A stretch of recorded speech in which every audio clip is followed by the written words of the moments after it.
Okay, thank you very much, Chair. Thank you, Eleni and Jari, for kicking it off. I think you got the breadth from Eleni and actually a really good insight onto probably the next big specific delivery from Jari, so that was a very good contrast. So let me try and give you an overall presentation and a bit of a political flavour. What I would like to get back from you is your raw political reaction and constructive criticism. This is what I'm aiming for today.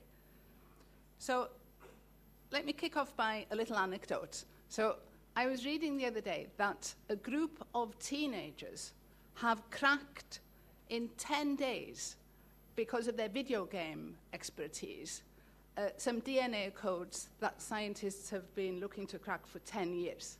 And I think those of us who have teenage children understand probably that they worked on it very intensively over a few weeks to do that. But that's a little explanation, a little vignette of contrasting what happened when the Irish government put some data that it had gathered in a very, very expensive seabed survey. And it said, we want to put all of this data into the public domain. And then a group of geophysicists had the idea, this is the link to the video game now, that they could use video game technology to actually visualize that data. And now, because of just the fact of putting that data into the public domain, no extra money, we have new applications that enable engineers and cable operators who are dealing with cables and pipes underwater. They can really see their working environment better. So that was innovation on the basis of putting data into the public domain. So I'm putting those examples forward, those concrete examples forward, just to illustrate how important it is to share knowledge. This is very basic. So this is exactly what we're doing today. It gives me a particular pleasure to be here. So maritime policy is a lot about making connections on top of what already exists. So it can appear vague, but we have to try and get to the concrete examples. So what's the context? The context is pretty much the same or even worse than when I last spoke to the CPMR. So we're in a really difficult time of recession and cuts in public spending, and we're going to be in that context for the foreseeable future. So it's even more important than ever to deliver results from the spending that's already there, to deliver results from our limited means.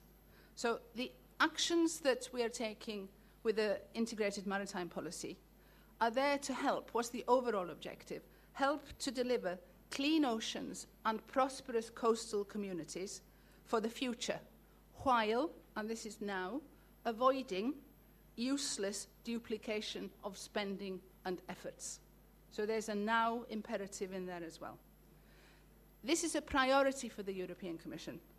And in this area, like in others, and Hervé was talking about that in the previous session, the EU is stronger working together than everyone going alone. So we're 4 years now after the launch of the policy, and we can take stock of some concrete achievements already. So achievements that basically serve to create opportunities and save money at the same time. One of them is indeed the Maritime Spatial Planning project, which is well underway, like Jari explained. So at a time when we are finding more and more uses, possible uses of the sea, it is really important to focus on what the member states are doing in terms of spatial planning and indeed their integrated coastal zone management in the European waters. So our philosophy is that there must be a common framework for cross-border cooperation. If we don't have a common framework, the cross-border bit, and there's a lot of cross-border bits in the sea, will be missing from what the member states are going to do individually. So there's certainly a reason to do something. And just to echo Jari, I don't have a fixed position as to the how we do it either. We are still at the analysis stage of the what. But we need to do something positive, again, without adding, ridiculous new administrative layers or extra costs in a useless way. So I'm really interested in your suggestions, and we're going to be listening to that. At the same time, another concrete area, and this is really starting to move, I think, now this year, is about developing cooperation, better cooperation between maritime surveillance authorities. So let's give you an example. So this is about people, for example, who monitor the transport of dangerous goods. This is something that's close to your hearts, I think. There's no reason why these people should not share their data, for example, the inspectors that are checking on illegal fishing. And coast guards, police, and navy, they should all share their information about crime at sea, and so on. All of these people should be working much closer together. And that means that they don't just improve what they're doing qualitatively, but they are going to deliver extra results for no extra cost, even perhaps less cost. So basically, through better cooperation in the maritime surveillance area, data will be shared, assets can be shared, and authorities across the EU or across sea basins will be better prepared to react, and the public treasuries will be in a better condition. Let's go back to maritime knowledge, which is a little bit where I started. Right now, we spend €1.5 billion a year on data collection collectively. But European businesses, researchers, and even public authorities don't really seem to be getting proper value for money out of that. So the concept here, and what we're actually already doing and delivering to a certain extent, lots more to do, is that we want to pool all marine data together and make these data freely and publicly accessible. So we're working with European scientists and engineers to gather the existing data and thus increase everybody's understanding of the seas and the oceans. And this way, we reckon we will save around €300 million a year for the EU as a whole, and this is more important, release the potential for a lot more innovation. A good practical success story of the IMP is the Baltic Sea Strategy. I'm sure Jari knows an awful lot about this. This is a regional approach that has produced around 80 maritime projects so far, so in very many areas, or thematic areas, I think you call them, Eleni. So there's fisheries domain, in maritime training and education, in projects for clean shipping, and a lot more. 80 projects, concrete projects, that will contribute in different ways to the Europe 2020 strategy. So again, I want to underline, a sea basin strategy, like the Baltic Sea Strategy, does not need any extra money. It's basically just a mechanism to ensure that existing funds from different European sources are spent consistently and aligned on commonly agreed objectives and precise targets. I think this one is a really fantastic example that we can look at for the next generation of structural funds. And in fact, already now, the Baltic Sea Strategy has inspired people in Italy, Slovenia, and Greece to already think about an Adriatic and Ionian initiative, and we're working with them on that already. The Atlantic, the CPMR has the Atlantic very close to its heart, and it's basically close to the center of our policy as well. It's a huge reservoir of promise for the future economy. And if I can just take one bit of it, the really exciting part for me is the tidal energy dimension of that. There's a lot more than that to the Atlantic, but the tidal energy potential of the Atlantic is particularly exciting. But if we were going to advocate tidal energy extraction, in a way, from the Atlantic, we have to do that from the beginning in a way which respects the ecosystems in those Atlantic oceans that have not so far been disturbed. And our new Atlantic strategy that's scheduled for adoption in November, like Eleni said, which will be launched in Lisbon, will set out the thinking on that and how we can take advantage, how the member states around the Atlantic basin can take advantage of those opportunities in a sustainable way. So we think that in today's economic climate, the challenges posed by marine renewable energies or by deep sea exploration, for example, are not the problem, they are the solution. We have to bring those projects forward. It's urgent to do that. We're running out of space on land, and there's more than a chance that tomorrow's innovations and the life-changing inventions will come from the sea. So I'm going to go to fisheries. As you know, this summer we've launched a process of fundamental reform. And I want to really thank the CPMR for its input so far. So I've actually noted that we've actually absorbed quite a lot of your input already, even if perhaps what the audience will say to me in a minute is not going to reflect that. But let me just underline it. You have been leading advocates for a vision that integrates both maritime policy and fisheries policy. We've taken that on board. You've been advocating for an ecosystem approach. We've taken that on board. You've been supporting coherence and synergies in research and development. We've taken that on board. And you've always, always been saying how important it is to have fisheries sector at the heart of the development of coastal areas. And we really, really have taken that on board. On the fisheries policy, the facts show that the current policy just is not capable of guaranteeing a sustainable exploitation of fish stocks in the long term.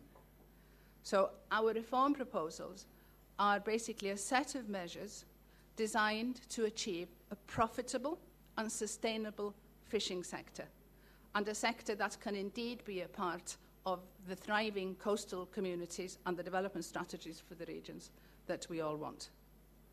And our proposal for the European Maritime and Fisheries Fund that we will table probably on the 1st of December, I think, will underpin these reform proposals in a meaningful way. Next year will be an important one for European maritime policy for many reasons. We will have the ongoing discussions on the CFP reform, and we will surely deepen the proposals that we've put forward so far and engage with all of the stakeholders in a really meaningful way. I can promise you that. But on the turning back to the maritime more general picture, I think we have the glimmer of hope now that we have the IMP financing regulation enforced by them. It's a glimmer. I want you all to collectively keep crossing your fingers and really keep underlying, especially in the European Parliament, that all of the processes really should go ahead now very, very quickly. But if that is there, that will allow us to continue to work. 2012-2013 should be seen as a period of transition before, we hope, with your help, maritime policy will finally be firmly anchored in all community funding instruments. So it's not, this is really important to understand. I know that, Monsieur Le Drian, you were querying afterwards, before, about is maritime policy going to depend really on how much money is left after we spend an awful lot of money on supporting the fishing industry. This is not to see the real picture. The object of the exercise is to mainstream maritime policies in all community instruments, in particular the cohesion funding instruments, and in particular the research and development instruments. This is the challenge. We are going to try and do that very much on the inside, and we hope that we can continue to count on your help when the proposals go out in all the policy areas. The second very important thing for 2012 is that there will be a ministerial conference on the integrated maritime policy held under Cypriot presidency. So this is the first time for a long time that there will have been high-level political attention. So this is going to be a major event, and it will, I hope, reiterate the EU's political commitment to the integrated maritime policy and give it a platform for the future, for its second phase, I would say.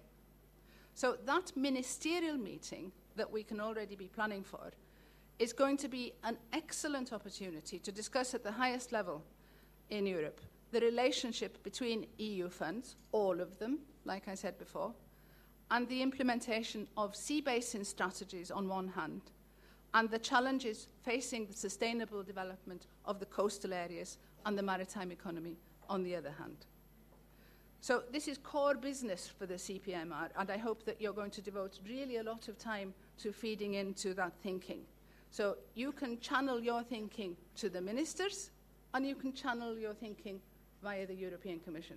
So you have carte blanche to influence that, and enough warning now so that you can come up with brilliant and strategic ideas. So that comes to my next point, the Blue Growth Initiative. What is this? This is trying to focus, actually. So some maritime sectors are very well established, mature sectors like tourism, and they're going to continue to be really important for our coastal regions going forward. But others are emerging, like renewable energy, and others still are very, very young, such as marine biotechnology. The Blue Growth Initiative is a piece of work which will try and focus a bit of attention. We think we can't go in all directions, in all areas simultaneously. Research and development costs are high, and besides, what we really want to know, what everybody wants to know is, which new ideas will translate into jobs soonest, or the most jobs if we start now. So, what ideas are the best candidate for investment? I think this is what the Blue Growth Initiative is about. So, what ideas, which sectors merit the most attention and means of you, of the ministers, of us? So we want to show by the end of 2012 through this work how to remove the barriers hindering the emergence of the most promising new sectors. And the object is to help the discussions with member states and with regions, obviously, on where to direct skills, research and capital so as to obtain the best results, the best return on investment, to create the right products and the service at the right time, and with that, jobs and growth. So I'm going to wind up with a few last thoughts. So early next year, the Commission will launch a public consultation. This is linked to the Cypriot event that I talked about. A public consultation because we want to have the input of the stakeholders, how you perceive the progress of the policy so far, but really mostly, how do you want to see it developed? And I really want to repeat the request I addressed to you, or the Bureau members in Cannes earlier this year. We would really appreciate more facts from you. More facts, more socio-economic assessments of what cooperation at sea basin level actually means to you. Do you have good examples that we can actually showcase in a wider way? I am still actually waiting for a return on my request earlier this year, but I reiterate it. Your feedback is really, really helpful, in fact, essential for me. The IMP has always been about stakeholders, by its very nature, and the CPMR is a privileged partner for the Commission. We absolutely need your involvement. We need your involvement because you are our main link to the grassroots. So we want to know that we have grassroots support, or how to get grassroots support. What do you want us to do? You're a great multiplier. If we have initiatives, you're a great multiplier and developer of ideas. And you are basically the managers of the coastal regions. So obviously you are privileged stakeholders. So last word, at a time of global recession, this is the main message, we have to really redouble our efforts. And we have a joint responsibility to continue to shape, just like Eleni said, to shape a maritime policy that helps change the European economy for the better. I really welcome your support to maintain and reinforce the dynamic, and we're open to any constructive ideas you have. Thank you very much.